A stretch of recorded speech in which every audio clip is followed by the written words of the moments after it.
¡Ay! ¡Entre contadas! ¿Entre contadas? Entre contadas. Entre contadas. Entre contadas. Entre contadas. Entrevistas a narradoras y narradores. ¿Qué tal? Bienvenidas y bienvenidos a Entre Contadas, una sección de entrevistas de la Red de Narradoras México. Yo soy Penélope Rivera y ahora nos vamos a trasladar a Colombia, pero a la vez no, porque nuestro invitado radica aquí. Yo siento que ya tiene muchísimo de mexicano, pero bueno, ya nos contará cómo es que la vida y la palabra hablada lo trajo para acá. Les voy a leer un poquito de la semblanza para que ustedes sepan quién es. Damas y caballeros, Walter Díaz Ovalle. Es nacido en Colombia en 1975 y se desempeña como gestor cultural, narrador oral y actor desde hace más de 26 años. Su creación de espacios para la palabra lo llevó a conformar la primera red latinoamericana de cuentería y 4 festivales internacionales en diferentes países, donde también ha hecho radio y televisión. Ha participado en proyectos con UNICEF y en foros culturales apoyados por la UNESCO. Con sus cuentos ha viajado por varios países de América Latina y Europa. Cree que el arte tiene 2 funciones primordiales para la sociedad. Ellas son, 1, el arte por el arte, la estética y la belleza de la expresión, y 2, el arte como mecanismo de comunicación y transformación social. La posibilidad del diálogo mediante esta lúdica y desde estas 2 variables desarrolla toda su propuesta artística mezclando expresiones y gestión cultural. Y bueno, pues le damos la bienvenida a Walter aquí a Entre Contadas. ¿Cómo estás? Hola, muy bien, muy feliz. Muchísimas gracias por la invitación. Qué honor y qué gusto estar aquí en este espacio, tu espacio, contigo, que eres una narradora que admiro mucho. Ay, muchas gracias. Igual, admiración mutua, porque para Muchas quien no ha gracias. visto a Walter prende fuego en escenario, y prende pasión y prendes un montón de cosas y miedo y un montón de cosas. Pero bueno, me gustaría, pues, como que nos compartas, como suele pasar en este programa, ¿cómo eras de niño? ¿Cómo era tu entorno? Si había mucha oralidad, mucha literatura, si eras tímido, si eras desinhibido, si ya eras un platicón desde entonces. Bueno, tú vienes de un país que me queda claro que son platicones y que la cuentería está por todos lados y que está de muchas maneras, pero me gustaría que nos cuentes cómo eras tú en esta edad primaria y en este acercamiento a la oralidad, tu propia oralidad, y nos compartas aquí con el público Entre Contadas cómo eres. Bueno, por supuesto. Es fácil pensar e imaginar que yo en mi infancia y parte de la adolescencia fui absolutamente tímido, conservado y callado. Mi nivel de timidez era tal que estar en la comida en mi casa con mis hermanos, bueno, mi hermano y mis hermanas, mi papá y mi mamá, yo evitaba hablar porque me daba pena. A ese punto era mi nivel de timidez. Bueno, ni qué te digo si yo iba por algún lado de mi Chía natal. Bueno, yo nací en Bogotá, pero viví todo el tiempo en Chía, que es 15 minutos de Bogotá, y llegar a caminar por algún lado donde por cosas del destino o estaba parada allí una mujer hermosa o en una cafetería había alguna mujer bonita, eh, ya no sabía cómo caminar. Mamá, me temblaba todo. Y lo más seguro es que la niña ni siquiera se había dado cuenta que yo existía, ¿no? Pero solo pensar que había uno brutalmente tímido hasta que entré a hacer teatro. Y el teatro me transformó porque en principio era como que no soy yo, es el teatro, es este personaje, no soy yo, le daba la excusa de lo que yo quería decir, que no me lo permitía mi timidez al personaje teatral, pero luego ya aprendí de esos personajes a decir verdades, a no tener que argumentar lo que siento y lo que percibo del mundo, sino dejar que fuese. Y entonces ya con el tiempo aprendí a no usar esos personajes para liberar ese Walter que quería expresar. Pero bueno, una cosa que me llevó a mí y es que este mundo está hecho de cada fichita tan bien puesta que te termina construyendo la obra final. Imagínate que las primeras expresiones teatrales que hice en mi vida, yo tendría unos, ¿qué te gustan? Menos de 10 entre 9 y 10 años por ahí, y fueron con mis hermanos eh, representando escenas de la clase del profesor Girafales. Entonces, la primera vez que hicimos un montaje, que a la final cuando estudié teatro me di cuenta que lo que hacíamos, estos juegos de roles de niños pequeños, de papá y la mamá, el vecino, el señor del camión, el profesor Girafales y sus alumnos, eh, al final es teatro lo que hacíamos allí sin darnos cuenta, ¿no? Y al final es la vida como aprendemos roles del mundo y entendemos el mundo y lo interpretamos. Entonces con mis hermanos empezamos a jugar, simplemente a jugar. Eh, Somos seis, pero una de mis hermanas llegó muchos años después, entonces esta etapa la jugamos cinco. Mi hermana la más alta era el profesor Girafales, simplemente porque mi hermana era muy alta, y ahí nos repartíamos. Y una vez jugando, como que nos salió chévere un juego, nos salió muy bonito, como que con ritmo, no sé qué sentimos ahí, y faltaba poco para el Día del Padre o de la Madre, una de esas dos fechas, y mi hermana dijo, ¿y si les presentamos esto? Entonces, claro, mi papá y mi mamá, para que nosotros no hiciéramos tantos males en la casa, nos permitían jugar en el garaje y hacer lo que quisiéramos, sacar las ollas, la ropa, lo que quisiéramos, pero allí, ¿no? Para no molestar el resto de la vida. Y entonces nos traíamos vestuario, nos poníamos ropa de mi papá, de mi mamá, nos poníamos maicena en la cabeza para ser viejitos canosos, no sé qué. Y empezamos a armar esto, pero entonces mi hermana dijo, pero ¿y qué más presentamos? Entonces ya ellas hicieron la fonomímica que se habían aprendido en la escuela y terminamos haciendo una especie de centro literario y era nuestra participación para celebrar el Día de la Madre o del Padre y se volvió tan común eso, tan fuerte, que ya era como oficial que el Día del Padre, el Día de la Madre, el cumpleaños de mi papá o el cumpleaños de mi mamá, todos hacíamos una representación teatral con dos, tres puntos, al punto que ya venían los vecinos y nuestros vecinos eran los dueños del colegio donde nosotros estudiábamos y ya eso se transmitió al colegio, que hacíamos obras de teatro, nos ponían a hacer cosas ahí. Y ahí empezó a surgir, a surgir, a surgir. Y eso me ayudó tiempo después, retomándolo, porque hubo un tiempo donde se perdió, a hacer teatro porque me gustó esa conexión con lo que viví en mi infancia.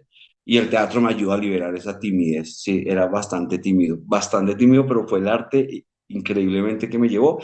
Y fue este personaje del Chavo del Ocho, por eso creo que en América Latina lo amamos tanto, a pesar de no conocer otra historia que hay detrás de toda la farándula. Pero lo que veíamos nosotros en escena, es decir, en la pantalla, nos movía, ¿no?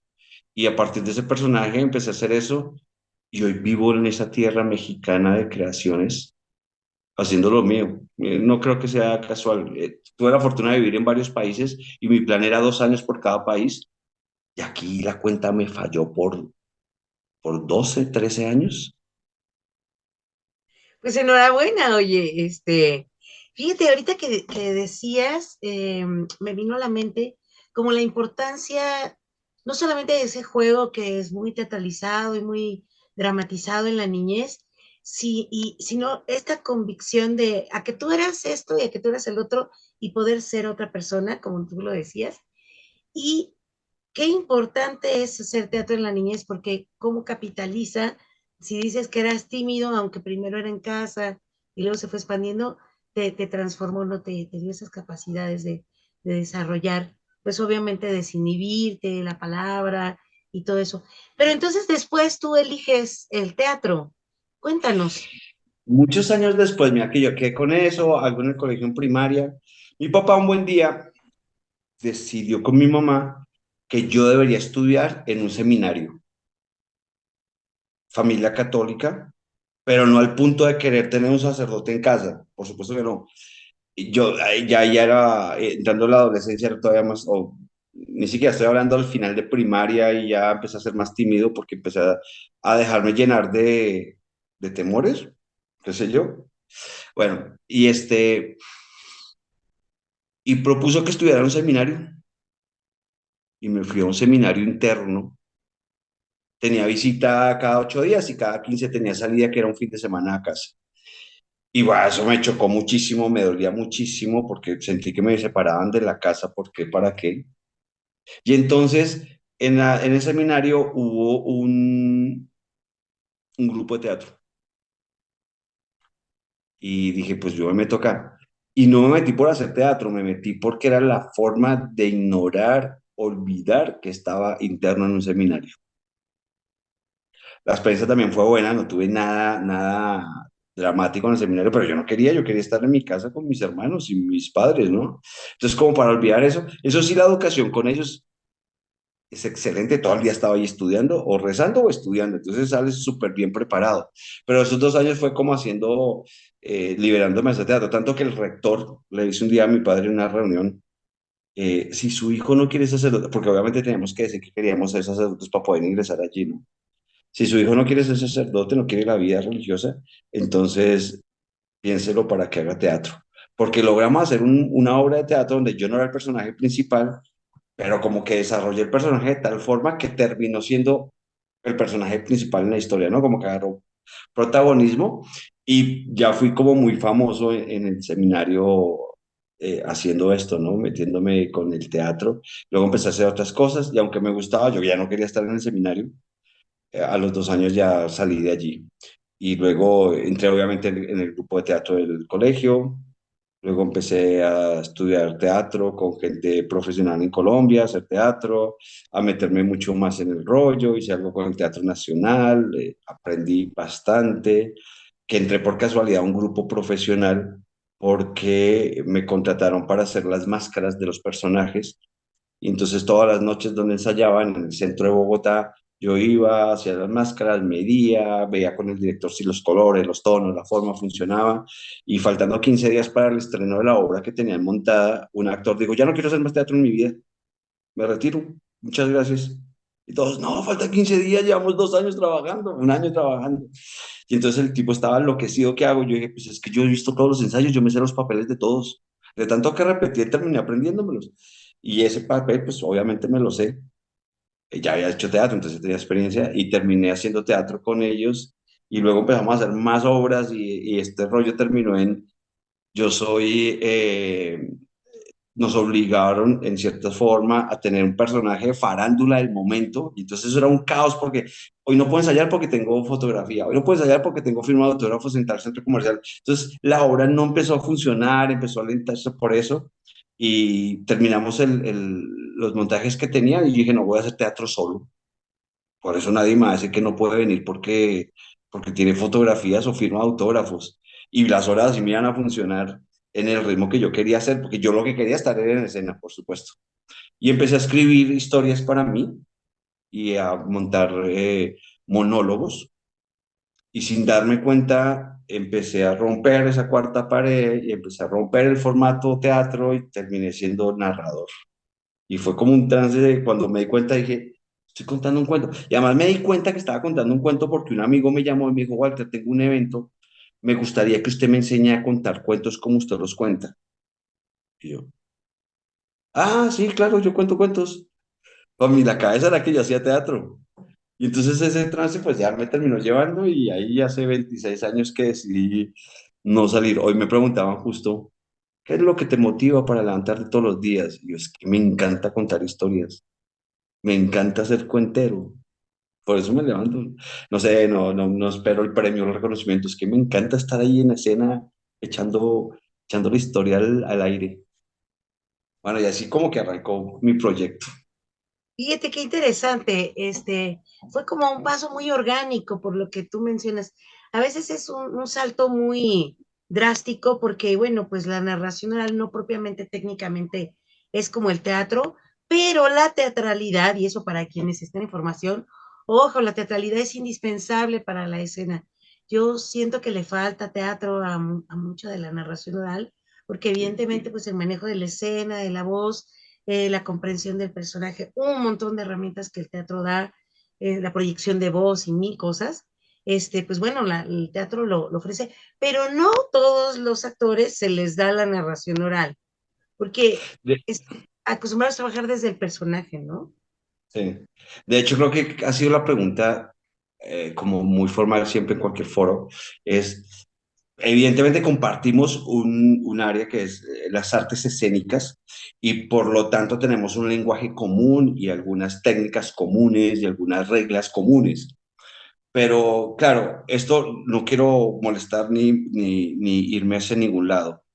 Pero muchos actores, por ejemplo, en mi caso particular que yo conozco, muchos actores deciden de un día para otro volverse narradores porque ellos asumen, y creo que no por la buena forma, sino por la forma más fácil, ellos asumen que si hacen un espectáculo lo montan más rápido, no tienen que repartir lo poco que cobran con 7 del elenco, no tienen que llevar tanta escenografía, o sea, todos esos argumentos que no son los argumentos justificados para hacer una u otra expresión, pero lo toman desde allí.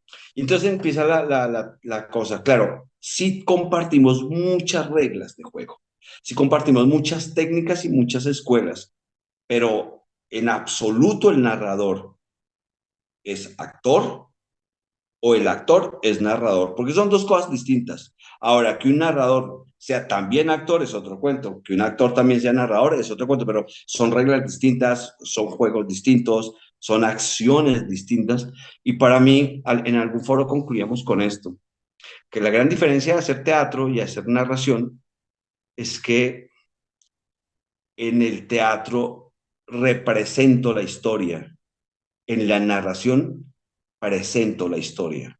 Y eso para mí es la línea radical entre uno y otro oficio.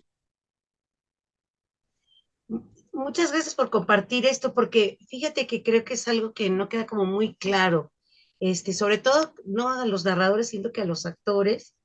Y es que, bueno, en el teatro se trabaja desde la memorización, que es una cosa que nosotros trabajamos desde la memoria, que es otra estructura, y por otro lado, desde el personaje.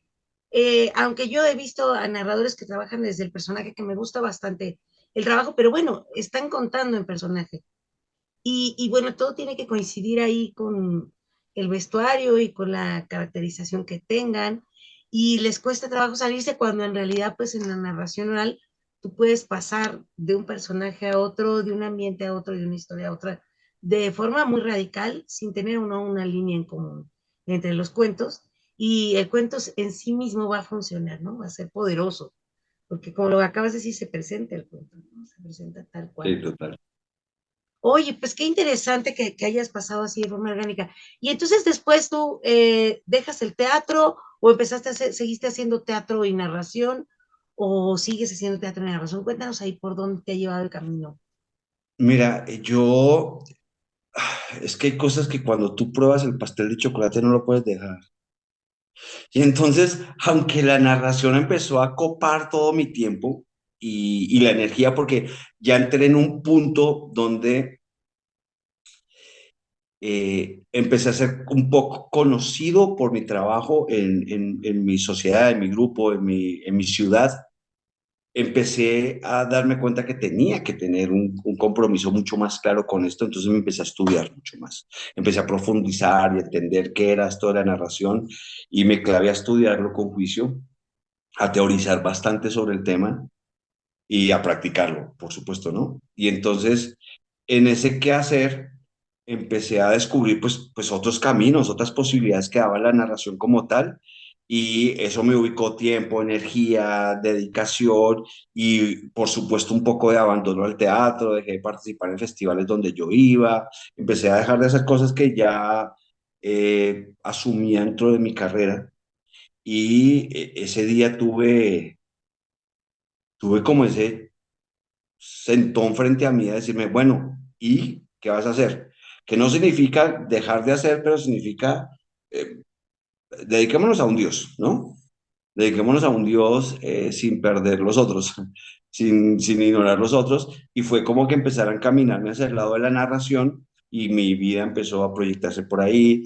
Empecé a generar en la ciudad donde yo vivía, trabajaba en la Casa de la Cultura y me propuse hacer como un grupo y a generar formación, ya estoy hablando que pasó tiempo, a generar formación de narradores y eso me llevó a tener, por supuesto, espacios formales donde presentar a estos narradores y me involucré ya con la organización de eventos mucho más grandes. Entonces organicé mi primer festival nacional de narradores que me dio la gran posibilidad de conectar con los narradores que estaban en ese momento en pues, la gran oferta cultural de la narración en Colombia. Y esto lo voy a decir a modo de premio que me di en la vida y gustito que la vida me dejó dar. Mi primer festival lo inauguró hace ya bastantes años una persona que después se convirtió en un gran amigo mío y se llama Jairo Aníbal Niño. Y tuve la posibilidad con este gran escritor de inaugurar mi primer festival, que la plaza estaba repleta, no por el festival, sino por ir a escuchar a Jairo Aníbal Niño, ¿no? Así que terminó él, se fue el 80% del público. Y entonces ya eso me llevó ahí, me llevó a conocer grandes narradores, maestros de la narración hoy en día a nivel nacional y generar como festivales, proyectos, espacios y áreas donde podía compartir con la gente que yo estaba formando, seguir haciendo mi proceso de formación e integrar otras corrientes, otros estilos, otros narradores para los que empecé a formar. Cuando un día descubro que uno de los narradores que estaba formando yo contaba como yo. Y dije, uy, estoy metiendo la pata mal. Entonces necesito diversificarles y ampliarles como el horizonte, que vean nuevas técnicas.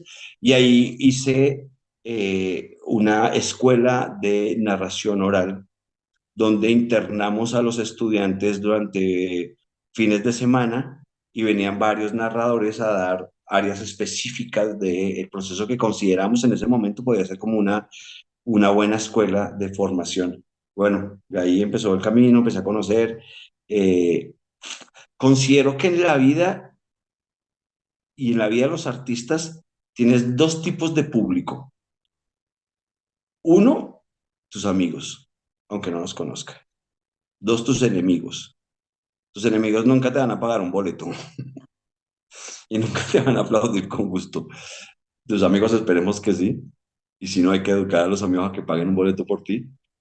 Y te empiezan a formar. Entonces empecé a hacer como equipo con toda la gente que empecé a conocer en el camino para generar proyectos y generar experiencias distintas. Y de ahí empecé un poquito como mi historia leve, mi historia nacional y luego un poco la historia internacional. Y de ahí empecé a conocer mucha más gente que terminé haciendo procesos de formación interesantísimos. Y hoy creo que soy producto de ellos. Inclusive parte del Festival Palabras al Viento ha sido escuela para mí, entendiendo otro tema de ética importantísimo que hablamos en los festivales de respeto a tu trabajo y respeto a tu material, ¿no? Yo no agarro y no tomo material de los narradores invitados, pero sí entiendo con ellos al sentarme a dialogar, qué haces, por qué haces esto, no sé qué, y se convierte en una cátedra maravillosa que me permite construirme, ¿no? Entonces, bueno, por ahí ha sido como mi camino y mi fortuna de conocer grandes personajes que han hecho historia interesante y que me han permitido ser conocedora de ellos para poderla aplicar de alguna forma, ¿no?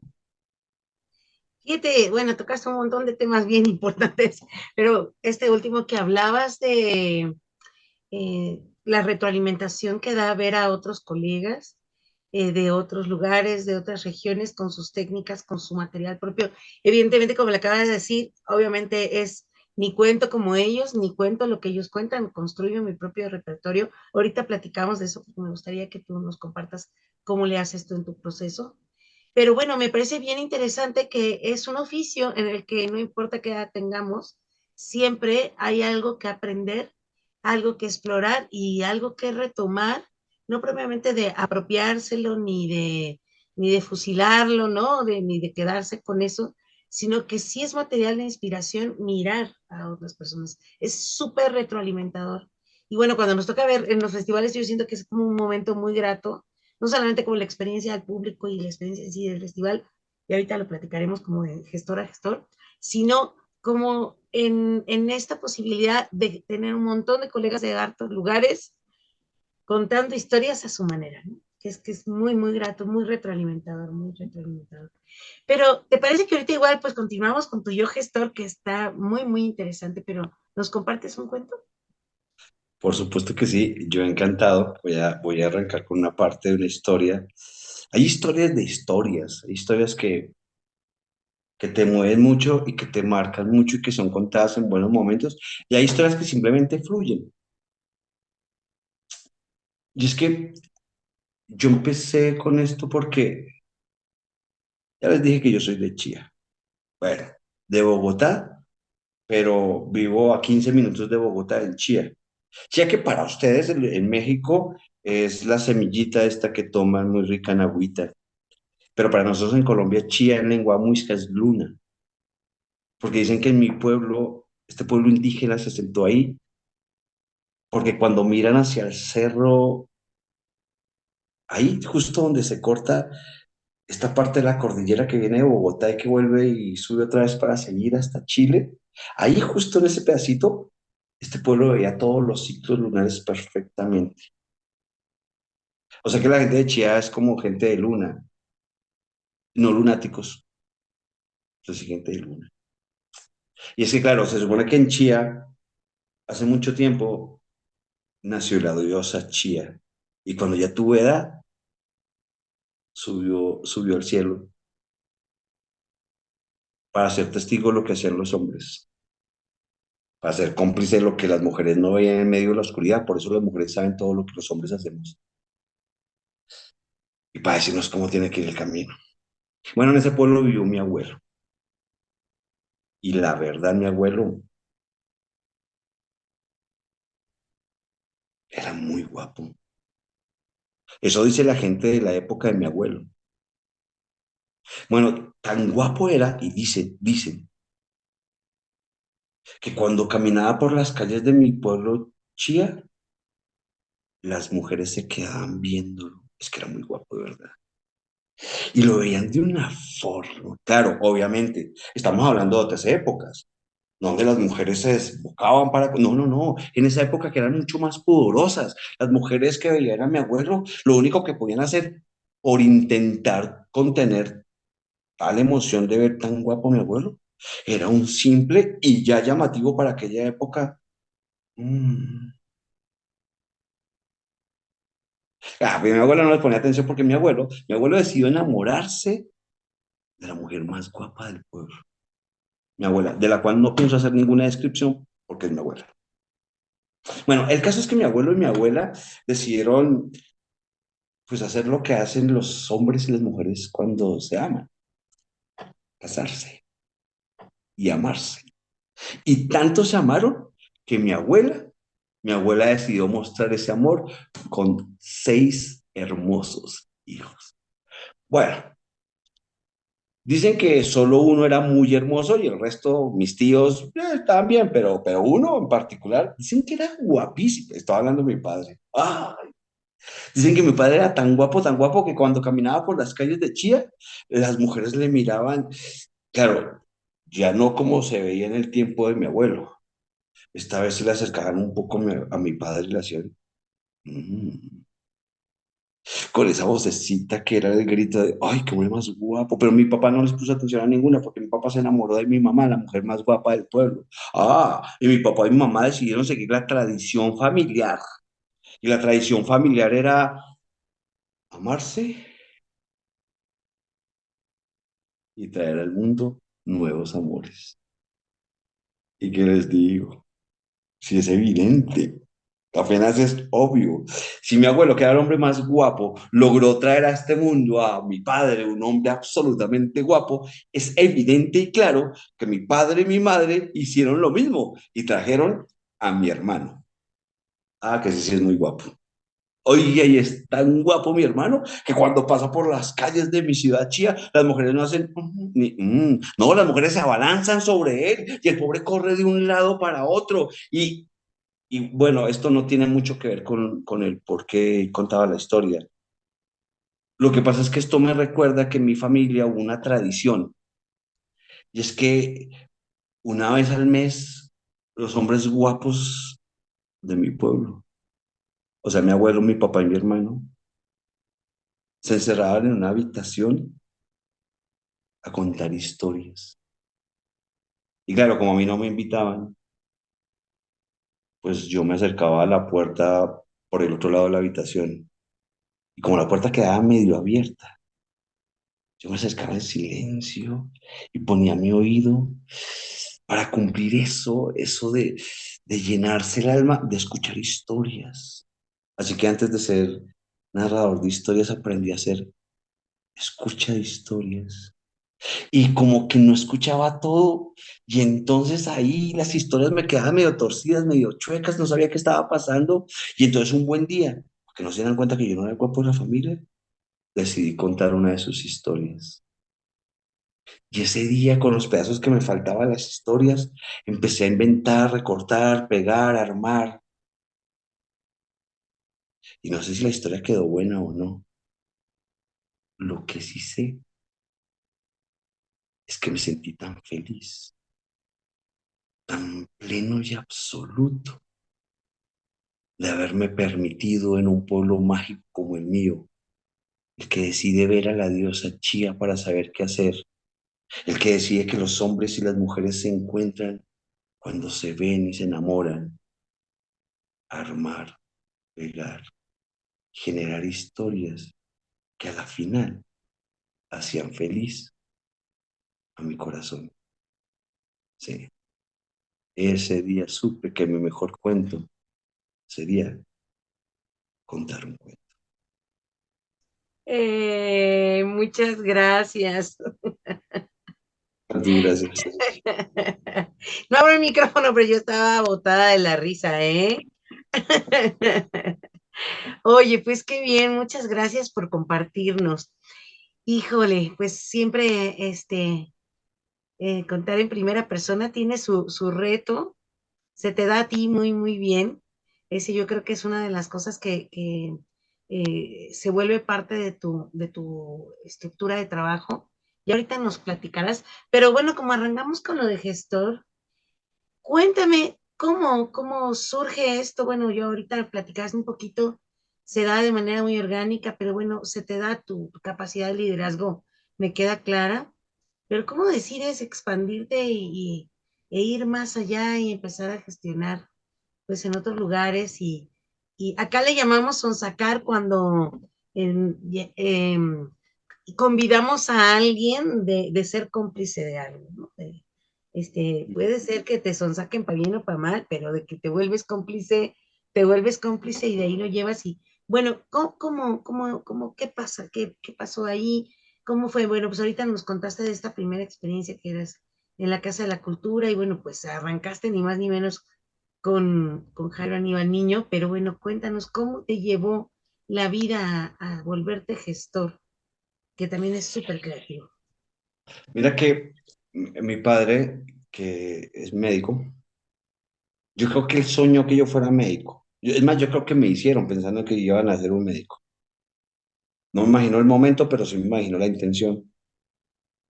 Y al descubrir que no, viene como todo el rollo del tema de, eh, Te vas a ¿en morir ya. serio? ¿En serio artista? Perdón, ¿en serio artista? O sea, todos mis hermanos, ay, perdón, todos mis hermanos tienen carreras profesionalmente serias y aceptadas a nivel social económico, ¿no? Carreras responsables con su proyecto de vida, con el proyecto de vida de construir una familia. ¿En serio el arte? ¿En serio teatro? Hola. Por lo menos músico, porque ya entra un gremio más grande de gente con hambre. Pero el teatro son más poquitos. Y ni qué decirles cuando empecé a decir, no, me voy por la narración, digo, no, menos. Esos ni se mueren porque desde que nacen desaparecen, o sea, no. Entonces fue como todo un rollo de eso. Y entonces obviamente empecé a entender y a descubrir que trabajar en el ámbito artístico para lograr no solo un beneficio económico estipulado por lineamientos sociales, de tener que ganar tanto para poder tener una estabilidad social, sino que además en crecimiento profesional y laboral. Eso me iba a implicar tener que trabajar más y eso ya es conocido que el artista tiene que trabajar el doble o el triple, no solo para alcanzar otras metas, sino para alcanzar algo de recurso decente. Por lo menos mientras arranca, ¿no? Perdón, me molestó la garganta. El caso es que me di cuenta que tenía que trabajar mucho más, cosa que era un beneficio, porque como me gustaba esto de estar contando, de estar haciendo escena, y me dice, tienes que trabajar más para lograr más, y yo dice, perfecto, voy a estar más en escena, voy a hacer más cosas, o sea, eso es una ganancia, wow, me gusta, así que, si me dicen, ah, tienes que hacer más de lo que te gusta, ya empezamos con una noticia extraordinaria.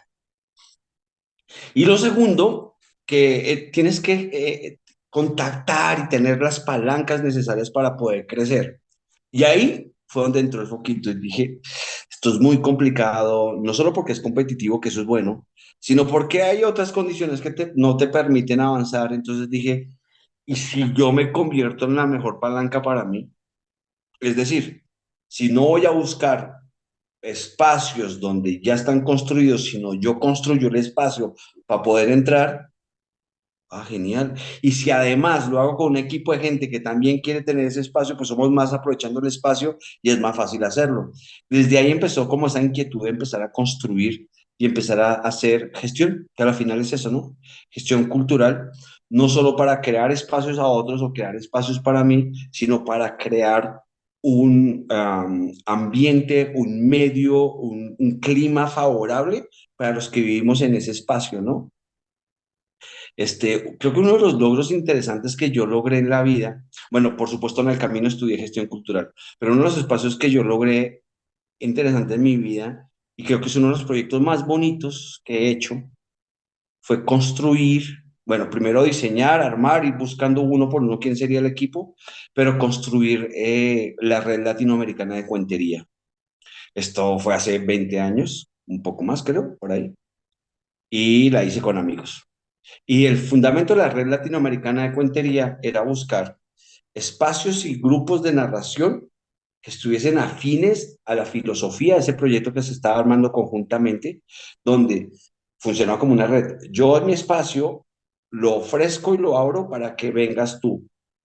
A cambio, tú deberías permitirme ir a tu espacio. Entonces se crea así la red donde nos apoyo, conozco tu trabajo, conoces el mío, generamos más conocimiento, generamos mayor experiencia y nos abrimos cancha, no solo a nivel nacional, sino a nivel internacional, donde podamos foguear y aprender y crecer y difundir lo que hacemos, que es lo que nos gusta. Entonces creo que eso fue como un resultado de buscar y abrir espacios para poder generar propuestas creativas que mezclaran, por un lado, lo principal que es el trabajo artístico, creativo, obligándonos a tener proceso de formación digno para estar en ese espacio, y por otro lado, generar también un mercado donde no solo el espectador pueda disfrutar de un buen trabajo, sino el creador pueda disfrutar de un buen recurso económico por lo que está haciendo, ¿no?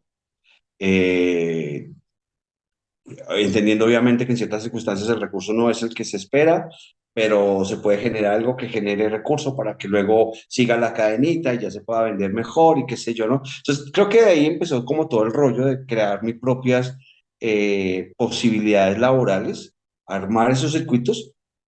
También tiene que ver que me pude vincular con la gente que tenía que vincularme, porque a la final no haces nada solo, ¿no? No haces teatro para presentártelo tú mismo. Entonces necesitas un equipo de gente de distintas disciplinas y distintos ámbitos que te permiten desarrollar eso. Lo logré con fuerza. Estoy hablando que tenía 20, 22 años cuando empecé a hacer cogestión y entonces todavía era joven, el mundo era muy fácil para mí, pensamiento joven, y todo lo puedo hacer, hoy lo sigo creyendo. Y ahí empezó a avanzar eso, empezó a funcionar y logré hacer procesos interesantes. A mi gusto y en mi medida logré hacer proyectos muy bonitos, muy creativos. Y ahí fue donde empecé a entender y a aprender que para mí tenía dos vertientes el arte. Lo estético por lo estético y el arte por el arte, sin juzgar, simplemente siente, piensa, recíbelo como artista y como espectador. Y luego la posibilidad de que si eres artista, eres comunicador de algo y hay más de un oído que te escucha. Y si hay más de un oído que te escucha, entonces tienes una posibilidad interesante de comunicación con tu sociedad. Y como lo dijo Spider-Man, todo gran poder conlleva un gran deber. Así que si tienes el poder de comunicar, asume que tienes la posibilidad y el deber de hacer algo con la gente que te escucha. Ser responsable. Independiente de que lo que estés diciendo esté loco o no, tienes que ser responsable con lo que dices, es decir, coherente con tu quehacer. Y eso, por ahí empezó el camino, y ahí resultaron proyectos, y la gente se acercaba, y luego me empezaron a decir, oye, necesito que me ayudes a producir tal grupo, tal cosa. Yo, ¿en serio que sí? Pues va, hagámosle. Entonces, espérate que para esto necesitamos tal persona. Tengo un amigo. Y entonces llamas al amigo y todo funciona con ese amigo, amigo serio profesional que te respalda desde el lugar profesional, pero tiene que ser un amigo. Los enemigos no echan la mano. Sí, definitivamente. Fíjate que sí es bien creativa la gestión cultural, es algo que como que no lo supe yo como solo lo empecé a hacer como te pasó a ti, pero después planeaba, y si hacemos esto y esto, y qué gozoso es que funcione la idea y que después, bueno, se instaure, y gozoso también que incluso continúen lejos de ti, porque me ha tocado ser asesor y de repente digo, ay, funcionó y lo siguen haciendo, o incluso hasta que lo repliquen, ¿no? Porque el modelo funcionó y la gestión es súper anónima. Es algo Ajá. que en el caso del arte queda muy claro quién lo está haciendo aún en la dirección, pero en la gestión es súper anónima, entonces, y pues es replicabilísima, Sí, tropicalizable, duplicable, pero bueno, también es así. O sea, digamos que la gestión nace para volverse un modelo y si el modelo es imitado está súper bien porque es ahí donde se vuelve un puente creativo de vinculación cultural y como tú lo dices, empiezas a encontrar un montón de personas con quien intersectar cosas para que se posibilite y se desarrolle eso, ¿no? Y como dices, se sí, sí, hacen total. amigos y alianzas, ¿no? Mira que hoy me estaban preguntando por un tema de una revista que están haciendo y me llevaban también a hacer remembranza de todo lo que había hecho. Y me di cuenta que todos los proyectos que he hecho, grandes y pequeños, todos, excepto uno, que fue un grupo de narración que hice con un amigo que se llama Oscuro y Claro, mi amigo, o sea, él y yo hicimos un grupo que se llamaba Oscuro y Claro, de ahí salieron muchas más cosas, pero el resto de todos mis proyectos siempre ha sido en equipo, en llave, con una mujer. Y ahí empecé a entender que no voy a entrar en el tema de género, por supuesto que no, pero entendí que si la mujer se pone la camiseta y no hay quien se la quite. Sí, Y estas mujeres con las que he logrado estos proyectos, la primera es una mujer argentina muy amiga con la que tomamos la bandera de la red. Ella es Alejandra Oliver, es de Córdoba. La otra con la que yo hice el primer festival en mi vida fuera de Colombia fue en Uruguay, fue Leticia Beguerí. Luego fue Laura en Paraguay, donde hicimos el primer festival de narración en Paraguay, hicimos el primer taller de narradores en Paraguay, asociado con otra mujer en el Centro Cultural de España. Luego, el festival más grande que he participado yo, que es con Laura Casillas. Luego con otra amiga, Larof, que hicimos este grupo que se llama Larof en el Festival de Cancún. O sea, siempre en Colombia, Nora Quiñones, o sea, siempre esos proyectos fuertes, siempre han sido en complicidad de una mujer que se pone la camiseta y que me jala las orejas porque yo a veces flaqueo y me dice, usted dijo que iba a hacer tales cosas y pues para arriba, ¿no? Entonces ha sido como muy interesante y hoy en esa charla que tenía con esa persona de la revista me di cuenta que wow, han sido mis mejores equipos o yo he sido sus mejores ayudantes. Eso todavía no lo sé. pues enhorabuena, ¿no? Porque no siempre se da a trabajar hombres con mujeres, a veces las mujeres se hallan entre mujeres, hombres se hallan entre hombres, pero bueno, si te has hallado en complicidad con las mujeres, sí. Creo que nutre un montón que haya una visión desde la feminidad y desde la masculinidad, independientemente de género, sin entrar en Sí, sí, polémica, no, ópticas y visiones muy complementarias, y creo que eso es un acierto. Y bueno, pues en el Inter, bueno, te llevó a la locución, a la televisión. Cuéntanos cómo fue eso, porque bueno, me queda claro que lo tuyo también es la oratoria más allá de solamente la oralidad o la oralidad en una extensa, digamos, un espectro amplio de lo que es la oralidad, porque de una u otra manera también pues has formado a personas en esto. Cuéntame cómo te lleva esa otra oralidad de la radio y qué es lo que pasó ahí, o sea, cómo llegaste a eso.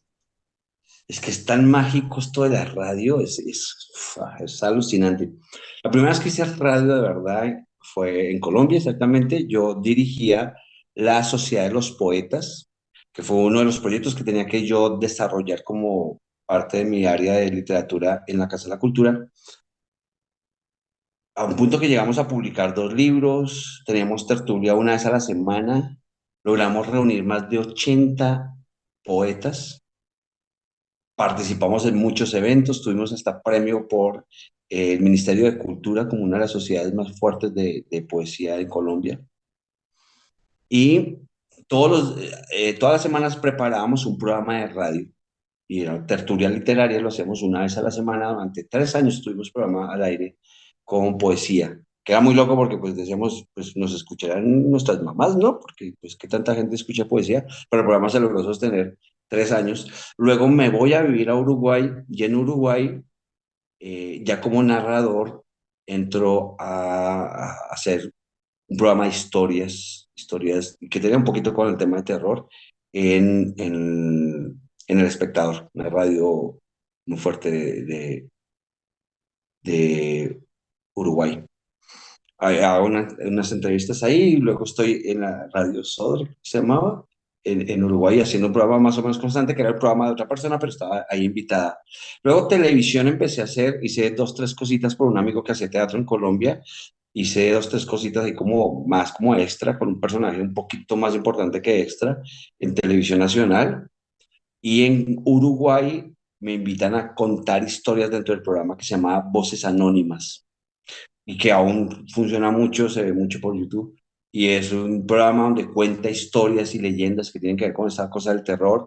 Y era un programa de los 5 más vistos del país, entonces eso fue como todo un boom, ¿no? Ya después de ser de la tele, para mí no era difícil pedir un teatro en Uruguay para hacer un espectáculo, porque creo que ponían mi nombre y abajo ponían de Voces Anónimas, programa de televisión, ¿no? Entonces eso ya llenaba, ¿no? Entonces ya no importa si yo era bueno o malo, yo era de la tele, ¿no? Esa cosa ya funcionaba y generaba como otro medio. Pero fue una escuela interesante. Alguna vez con un amigo uruguayo en Colombia y en Uruguay hicimos en CD, mira lo que te estoy hablando, en CD, historias. Y esto lo grabábamos con un estudio de la Radio Nacional de Colombia. Y entonces aprendí allí a hacer efectos especiales para radio. Esa cosa fue una cosa fascinante. Aprendí a hacer guiones para radio, a generar efectos, climas, tiempos, ritmos en la radio, como el sonido y el valor del silencio hacen una complicidad total para poder contar una buena historia. Entonces fue para mí una escuela impresionante que evidentemente luego empecé a practicar y aplicarla en la narración oral viva, ¿no? Bueno, pero por ahí fue como mi proyecto en eso. Fueron bastantes años haciendo el programa de televisión y bastante tiempo con la radio. Entonces, bueno, pues me gusta muchísimo. Es una experiencia muy bonita, pero no hay nada como contar en vivo.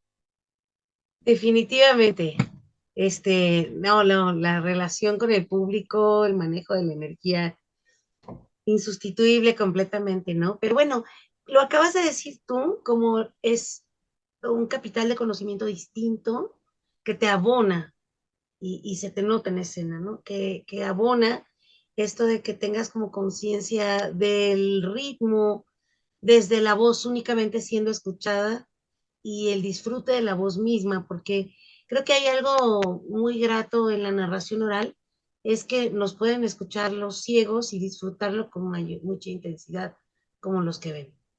Y es que se vuelve prácticamente como, es como un actor de voz, un actor de radio, ¿no? Es esta voz hablada y el protagonismo de la voz y del cuento mismo a través de la voz y de todas las posibilidades que la voz da.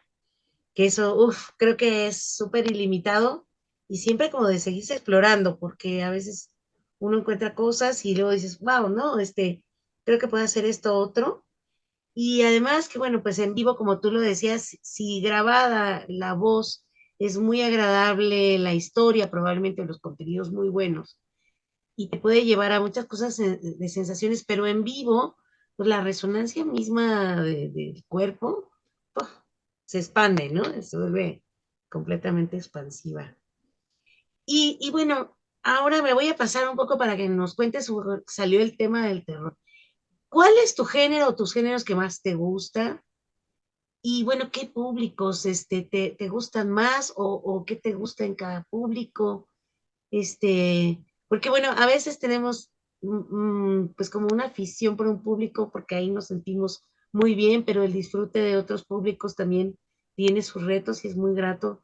Así es que bueno, compártenos como porque esos géneros también me gustaría que nos compartas cómo construyes tú tu repertorio, que creo que al público de Mm. Entrecortadas también le gustaría mucho saber cómo por dónde te vas para elegir el repertorio. Mira, si hablo de público ideal para mí, es el público adulto. Y no porque el público infantil sea uno de los públicos más difíciles, sino por lo siguiente. Una vez me hizo un amigo, recién llegado a Celaya, donde empecé a vivir, aquí en México, me dice, pero ¿cómo? ¿En qué trabajas? Y yo, pues cuento cuentos. Sí, sí, pero aparte de contar cuentos, ¿en qué trabajas? Yo no, solo me dedico a contar cuentos. Intentando ponerle la lógica a la situación que vivía su amigo colombiano. Era, pero espere, usted espera que sean las 7 de la noche, va por la calle, toca puertas y dice, señora, sus hijos ya se van a dormir para contarles un cuento. Y yo, no, ¿por qué? Claro, obviamente eso, que además me parece un personaje precioso, ¿no? Da para una historia y para una película maravillosa, donde el narrador de historia espera que sea la hora, va tocando puertas y le van abriendo para que cuente el cuento al niño, ¿no? Pero entonces me pareció muy interesante pensar que económicamente necesito esos espacios para poder vivir y cobrarle después, ¿no? Ya le conté el cuento, págueme porque si es trabajo, tal, algo tengo que vivir. Pero además el referente que si cuento cuentos, entonces los cuentos solo son para niños. Los adultos no escuchamos cuentos, no escuchamos historias. A los adultos no nos gusta escuchar el mundo, así sea a través del filtro de la ficción de una historia bien contada. Y yo decía, no, no, no, no, no, no, espera, el rollo no es así. Yo cuento cuentos, pues, literatura oral, escrita, creada, de autor, como quieras, para adultos y para niños. Entonces le costaba demasiado trabajo. Que voy a hacer un paréntesis. Alguna vez, en esa situación que viví en Uruguay, necesitaba trabajar de narrador, no me conocía a nadie todavía allí. Y entonces me doy cuenta que en Ciudad Vieja había un bar que tenían un día a la semana flamenco y otro día tango. Entonces dije, voy a buscar al dueño que no conocía y decirle, ¿y por qué no un día trae cuentos? Entonces cuando entro ahí, le pregunto al señor, ¿le gustaría tener espectáculos de cuentos para su público? No sé qué. Y él me dice, no, pues es que aquí no vienen niños. Esto es un restaurante bar, solo vienen adultos. Aquí se vende alcohol. Y yo, sí, por eso. Y no lo podía comprender. Y me dice, mire, hagamos una cosa porque me dejó intrigado la propuesta. Ni siquiera la propuesta le dejó intrigado. Me dijo, venga tal día y nos cuenta un cuento o lo que usted dice que hace. Y dependiendo de eso, vemos si trabajamos o no. Llego allá, está él, se llevó un amigo, un proveedor del bar, restaurante y los meseros. Y los sentó al frente y dijo, hágale. Yo necesitaba ese trabajo, así que fue para mí una de las audiciones más difíciles de mi vida. Pero bueno, esto me lleva a que evidentemente los que contamos cuentos, nuestro público mayor desde el lado económico y de masa son los niños, ¿no? Asumimos que cuántos cuentos les cuentas a los niños. Ya muchos narradores deciden no contar a los niños por gusto. Mi público ideal es el adulto, porque me encanta romper el esquema cuando les cuentas un cuento y dices, a mí no me gusta que me cuenten cuentos porque yo no soy niño, y empiezan a escuchar una historia y se empiezan a meter en el mundo de la historia y para mí es como la cosa más deliciosa que puede hacer un narrador, y es atrapar mentes ingenuas de no gustarles esto y descubrir que tenemos cosas en común, porque a la final, quien me está escuchando y yo construimos la historia. Entonces no solo es no me gusta, también soy capaz de crear historias. Y eso me parece la cosa más fascinante, más alucinante. Entonces, bueno, y le cuento mucho a los niños. Yo trabajo con una librería y ellos hacen feria de libros en muchos colegios y yo soy el que va y cuenta los cuentos en esas ferias de libros. Sé que trabajo mucho joven y muchos niños, muchísimo. Pero mi público ideal es adulto.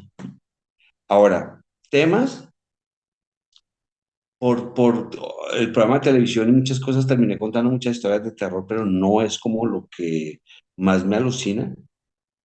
Me gusta mucho hacerlo, obviamente, pero lo que más me gusta y creo que el género que más disfruto es el que yo monté historias hace como unos 12, no mentiras, desde que empezó el festival empecé a hacer ese formato, ya lo hacía un poquito antes, pero ahí como que tomó mucha más fuerza, que son cuentos eróticos.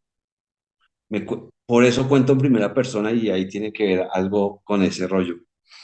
Pero me gustan los cuentos eróticos, que mis historias no son 100% eróticas solamente, sino que amo los cuentos eróticos con humor. Hace muchos años monté ese espectáculo que se llamaba Historias Eróticas de Humor.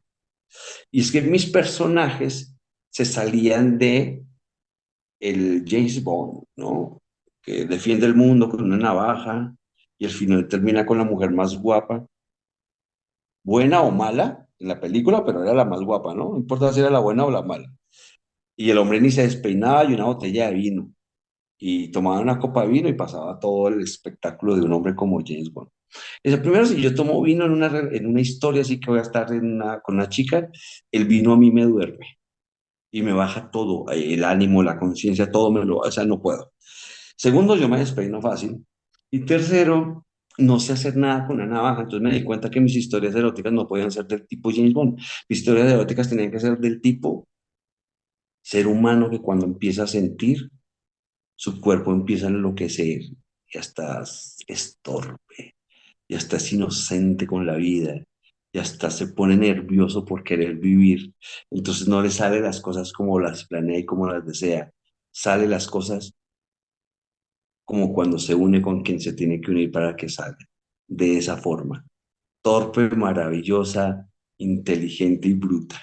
Así. Entonces, desde ese lugar empecé a montar historias eróticas que tienen que ver con estos personajes torpes, pero siempre, siempre con un toque interesante de aquí aprendí algo, de aquí pasó algo, de aquí sentí algo, ¿no? Y creo que es como el formato que más disfruto, más gusto, pero en general cuento lo que se puede contar y pasa por mí. Sí, pero bueno, sí se te da lo erótico. Fíjate que es una, es un área que yo creo que nos gusta a muchos, pero no todo el mundo se le da el cuento erótico. Yo creo que por eso no todo el mundo emprende en eso, ni en los públicos adultos hay quien se halla más en los públicos familiares o en las infancias. Y bueno, hay quien se le da lo erótico, pero no el humor. O sea que creo que tú conjugas dos cosas bien poderosas que levantan muchas, muchas emociones.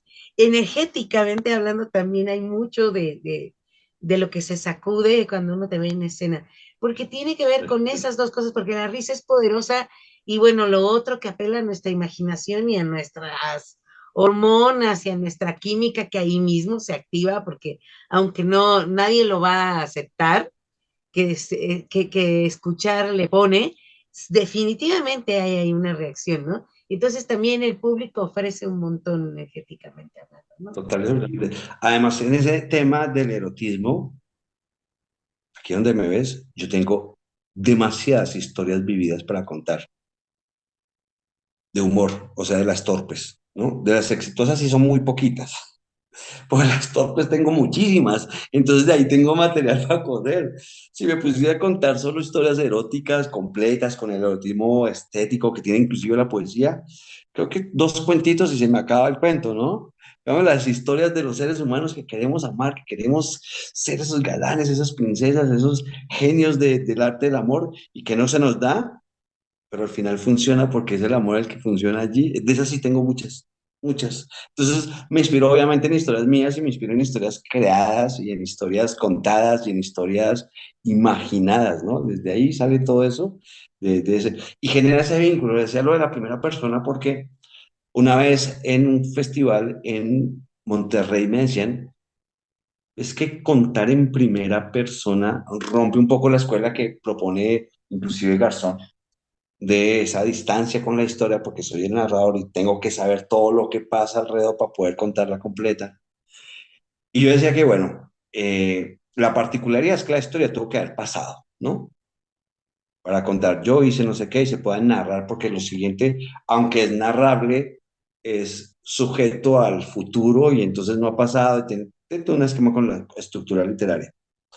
Pero decía que el ser primera persona, más allá de si es mi verdad y si me pasó, porque me convierto en ese juego en un personaje que vivió alguna historia que no necesito vivirla, me genera, y esa es una estrategia interesante en tanto terror como en historias eróticas o de amor, y es que genera una conexión directa con el personaje que sí estoy viendo. Entonces hay una relación que le permite un estado de veracidad mucho más interesante.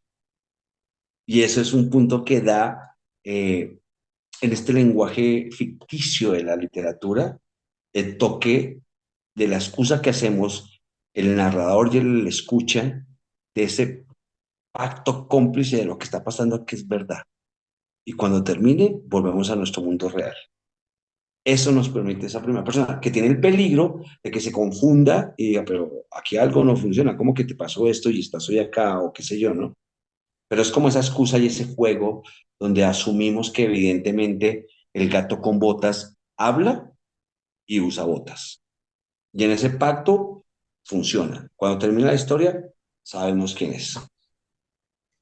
Sí, fíjate que técnicamente siento que es mucho más sencillo contar en tercera persona, porque siento que ahora ya hay muchas más academias y ha cambiado la narración por fortuna, y es mucho más sencillo contar en la posición del narrador el chisme que contar un chisme y tomar un poco del papel del personaje. Pero yo creo que eso genera en el espectador, ahorita lo acabas de decir, una complicidad inmediata de, a ver, cuéntame qué te pasó. Es como cuando vas y le cuentas a tu amiga o a tu amigo que saliste con alguien y quieren saber si fuiste a coger. Pues que es como como Ajá, para tal allá va. cual. Y de una u otra manera es como esa complicidad que genera el público, ¿no? Y también creo que eso implica mucha técnica. O sea, siento que a ti se te da fácil por muchas cosas que ahorita nos acabas de compartir. Sabes escribir guiones, sabes escribir dramaturgia, has pasado por el teatro, tienes muy buena conciencia de la comedia, tienes ese time, tienes ese gag, que eso se da de hacerlo en escena, y que a veces pasa que esa narración llega un poco a parecer stand-up comedy, porque el stand-up comedy habla en la primera persona, pero acá podemos mentir más, porque en el stand-up comedy muchas de esas cosas sí son reales, aunque las ficcionan, y acá nosotras, creo que en la narración oral nos podemos convertir en cualquier cosa, o sea, es una herramienta ficcional muy, muy poderosa, pero creo que se te da porque tienes un montón de herramientas para que así sea. No es fácil, o sea, técnicamente siento que no es fácil, a mí me gusta mucho, pero creo que a muy pocas personas se les puede dar. Por eso es que a veces se recomienda académicamente contar en la tercera persona porque lo otro implica unos procesos de aprendizaje creo que distintos. Sí, Que, nosotros tenemos que tener mucho más claro los dos personajes que están en el escenario. El personaje que es el actor, el narrador en este caso, y el personaje o los personajes que son los personajes de la historia. Entonces siempre tienes que estar ahí al tanto de las dos acciones, la acción que cuenta la historia, la acción que hace el narrador para que la historia se cuente, ¿no? Y no perder ese hilo porque si lo pierdes, puedes contar cosas que no van y que destruyen tu historia o que le quitan veracidad o que... Sí, sí, es un tema, porque a la final siempre generamos, aunque lo cuente en primera persona, pues no soy yo, ¿no? Es la maravilla, alguien me decía, ¿y qué te parece de interesante en tu vida el teatro? Y yo le decía que el teatro era la posibilidad de aprender de la experiencia de vidas sin el efecto de envejecer. Porque al final tus personajes son muchas vidas que tuvieron un aprendizaje, o si no, no hay un desarrollo de personaje, y tuvieron un aprendizaje por su experiencia de vida, y tú las incorporas en ti como actor, y tienes 50 vidas, 10 15 según los papeles que has hecho, y no tuviste que envejecer esas 50 10 veces, si aprendiste. Y eso pasa con la narración, ¿no? Involucrar con esa historia, tomarla, tener el aprendizaje, pero marco esa distancia para no envejecer con ella, ¿no? Y para no dañar el proceso maravilloso de la narración, de la construcción de la narración allí. Sí, y mucho trabajo en eso, ¿eh? Hay mucho trabajo, porque algo que yo noté que me gusta mucho de tu trabajo es que logras mantener muy bien la tensión dramática, muy bien combinada en equilibrio con el humor y la historia misma. Esta historia, como tú lo decías, bueno, de aquel que le va mal y que nos identificamos, porque lo otro es una sublimación que siempre tenemos del erotismo o del héroe, tú lo decías, del James Bond, y aquí logras tú muy bien manejar y mantener la tensión dramática, que es esta curiosidad del espectador por saber qué le pasó.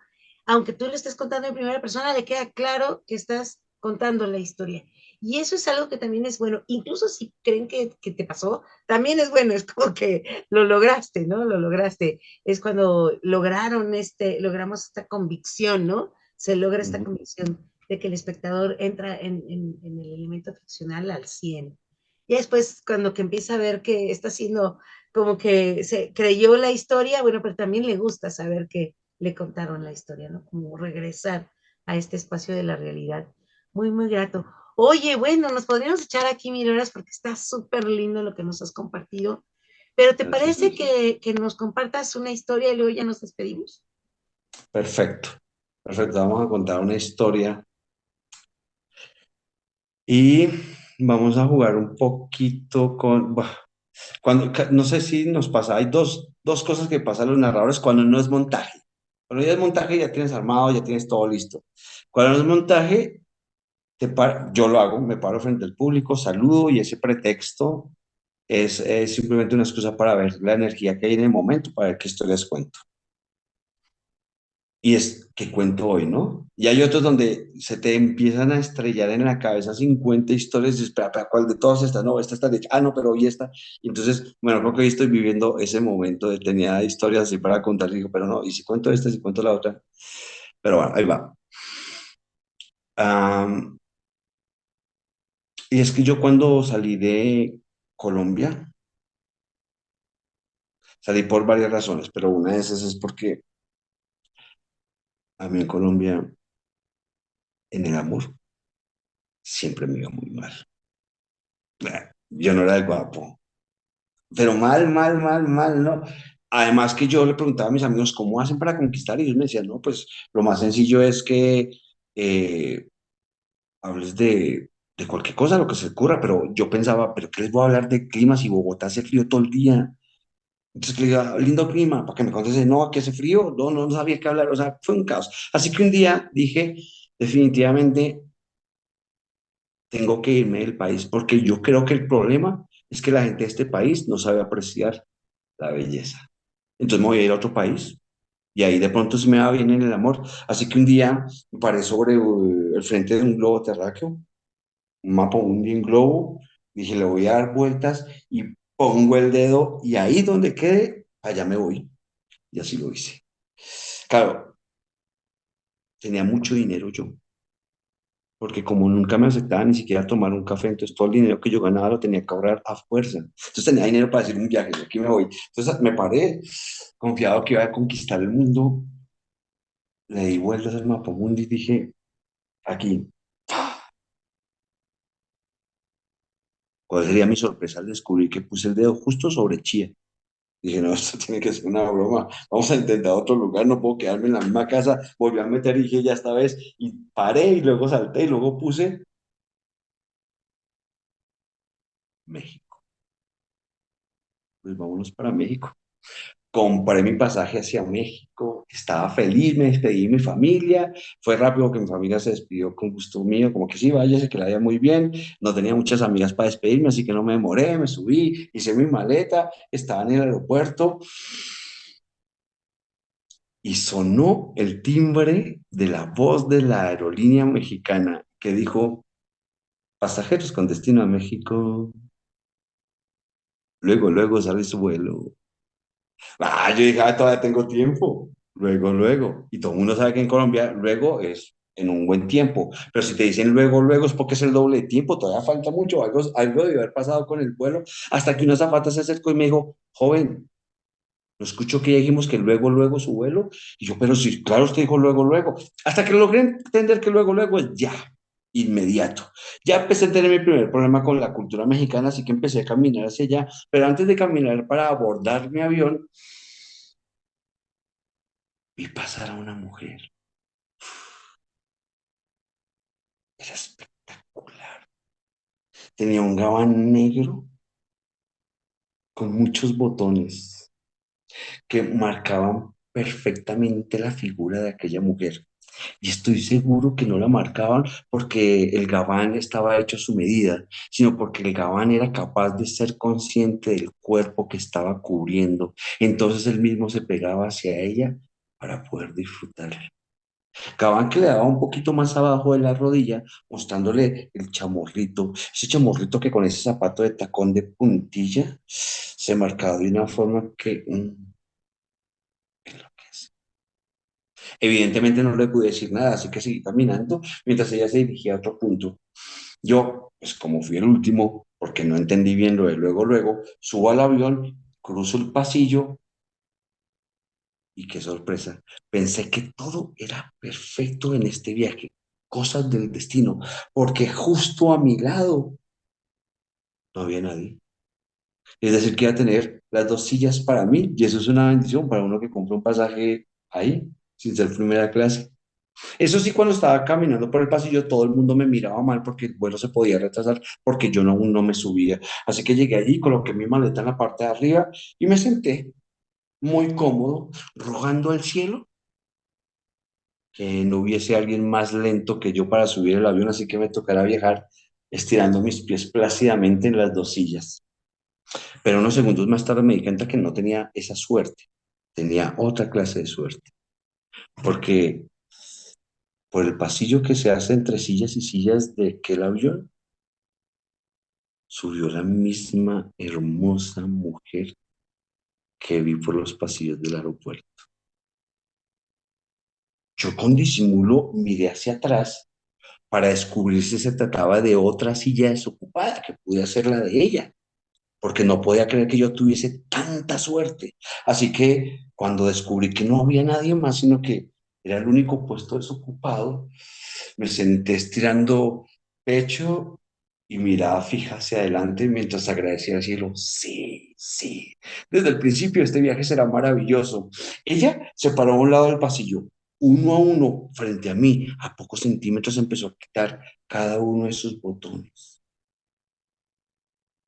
Soltó con la mayor sutileza y elegancia que el gabán, lo puso al revés para que el forro protegiera esa tela que seguramente era muy fina. En su brazo, apoyando, dobló y se estiró para colocar el gabán sobre los espacios encima de la cabeza de los pasajeros. Cuando esa mujer se estiró para colocar eso, ese esbelto vestido que también tenía la misma filosofía del gabán, que estaba muy pegadito a un cuerpo perfecto, me permitió imaginar lo maravilloso que era poder sentarse al lado de una mujer tan hermosa. Y mientras estiraba sus manos para colocar el gabán, subió una piernita cual beso romántico de los sesentas, donde ella subía un piecito hacia atrás, resaltando ese chamorro que me volvía loco. Cuando se sentó a mi lado Y yo, como buen caballero, me levanté para que ella pasara y dejara esa estela de ese perfume fino que me empezó a enloquecer. Mientras yo nuevamente me sentaba, pensaba de qué le podía hablar. Seguramente le podía hablar del clima. El clima de Bogotá era una cosa distinta si salías del país. O seguramente podía decirle que si le daba miedo los vuelos, podía apoyarse en mi brazo fuerte, en mi brazo. Lo de suerte y fuerte era solo parte de mi imaginación. Que cualquier cosa yo la iba a acompañar e iba a apoyar ese viaje para que no sintiera miedo. Para aquella técnica iba a pedir una manta para que la manta la colocáramos sobre nuestras piernas y ella pudiera agarrar mi mano bajo la manta sin que la gente se diera cuenta de su atrevida y loca pasión por el hombre que iba a acompañar a ese viaje tormentoso. Evidentemente, cuando ella se sentó, intenté hablarle, pero antes de decirle cualquier palabra, ella levantó la mano a la azafata que pasaba por allí y le pidió un vasito con agua, mientras de un bolso muy fino y elegante sacó un estuche, el cual contenía unas pastillas que colocó sobre su lengua, mientras bebía un trago. Y le aclaraba a la azafata que por nada del mundo la despertara, que ella tenía mucho trabajo, así que quería dormir todo el viaje. Por más que intenté en el camino moverla, empujarla y hacerla despertar para decirle, oh, el avión se está moviendo muy fuerte, por favor apóyate de mi brazo musculoso, no hubo forma. Aquellas pastillas eran perfectamente diseñadas para que ella durmiera todo el día. Lo único que me quedó hacer en el camino fue recordar aquel libro de García Márquez donde hablaba de la bella durmiente del avión y contemplarla como hacen los japoneses, contratando a las geishas para que durmieran desnudas al lado de ellos y ellos, sin tocarlas, contemplaran la desnudez de sus cuerpos, profundamente perdidos en sus sueños. Y así me tocó todo el viaje, contemplarla y mirar. Seguramente ella, tan elegante, tan hermosa, era la hija de algún hombre adinerado mexicano, un Carlos Servín, cualquier cosa así. Y que cuando despertara me iba a mirar y me iba a decir, eres tú, el hombre de mi vida. Y que los dos de la mano íbamos a bajar por el avión. De las afueras del aeropuerto iba a estar la limusina que le había mandado papi, para ella y para mí. Y que seguramente me iba a ofrecer el trabajo en alguna de sus empresas, para estar cerca de la familia. Y vamos a ser muy felices. Porque creo que las mujeres mexicanas sí iban a saber del buen gusto, cosa que no me pasaba en Colombia. Cuando el avión aterrizó, ella despertó, dobló la manta y su cabello estaba como el cabello de todas las mujeres recién levantadas. Perfecto, sin un solo nudo. Su mirada fresca, sus labios húmedos y rosados, sus cachetes rojos. Solo me miró y yo dije, sí, llegó el tiempo de que me reconociera. Y me dijo, me disculpas, quiero bajar. Yo me levanté en el pasillo. Y como ella se levantó, estiró su mano y su cuerpo esbelto dejó ver aquella figura levantando su piecito y resaltando ese chamorro que tanto me encanta. Mientras sin decir nada, empezó a caminar entre la gente saliendo del avión. Yo rápidamente tomé mis cosas y persiguiendo el aroma de aquella mujer perfecta y exquisita, salí.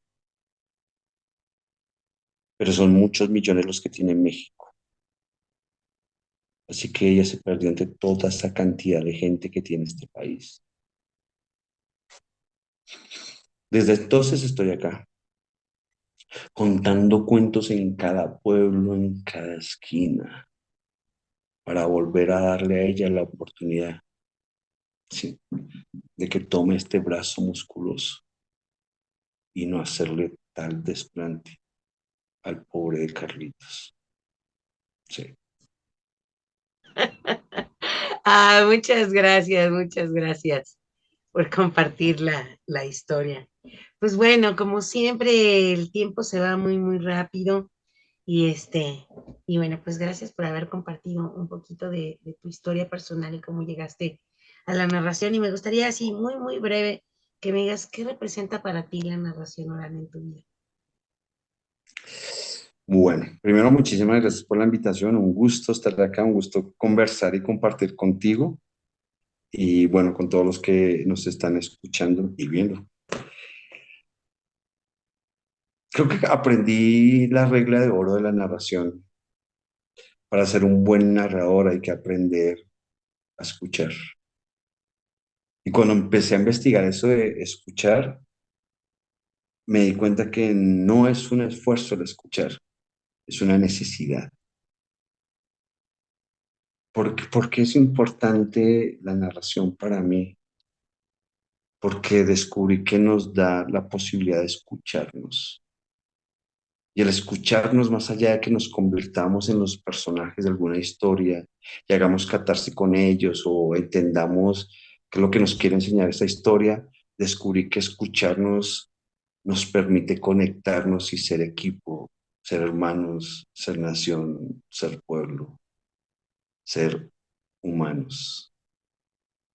Sí, creo que eso aprendí de narrar, que nos enseña, nos permite y nos deja ser humanos. Pues muchas gracias por compartir. Ya compartiremos acá abajo tus redes sociales, te encuentran como, pues como tu nombre, ¿no? O tienes alguna otra red social que tenga un nombre distinto o En algo así. Insta estoy como Walter Cuentero. Ah, perfecto. Pues aquí lo vamos a poner para que ustedes lo sigan y bueno, pues sigan todas las actividades que haces, también los talleres que das y todo lo demás. Pues Walter, muchísimas gracias por haber estado en Entre Contadas y compartir un pedacito de tu historia. Muchísimas gracias a ti por permitirme contar mi chisme, mi historia, por escucharme y por darme el honor de compartir un espacio contigo. Que vuelvo y lo digo, me encanta tu trabajo, admiro mucho lo que haces, me parece que es una narradora excepcional. Muchas gracias, muchas gracias. Chao, chao. Y bueno, esto fue todo en Entre Contadas y nos vemos en la próxima. Red de Narradoras México.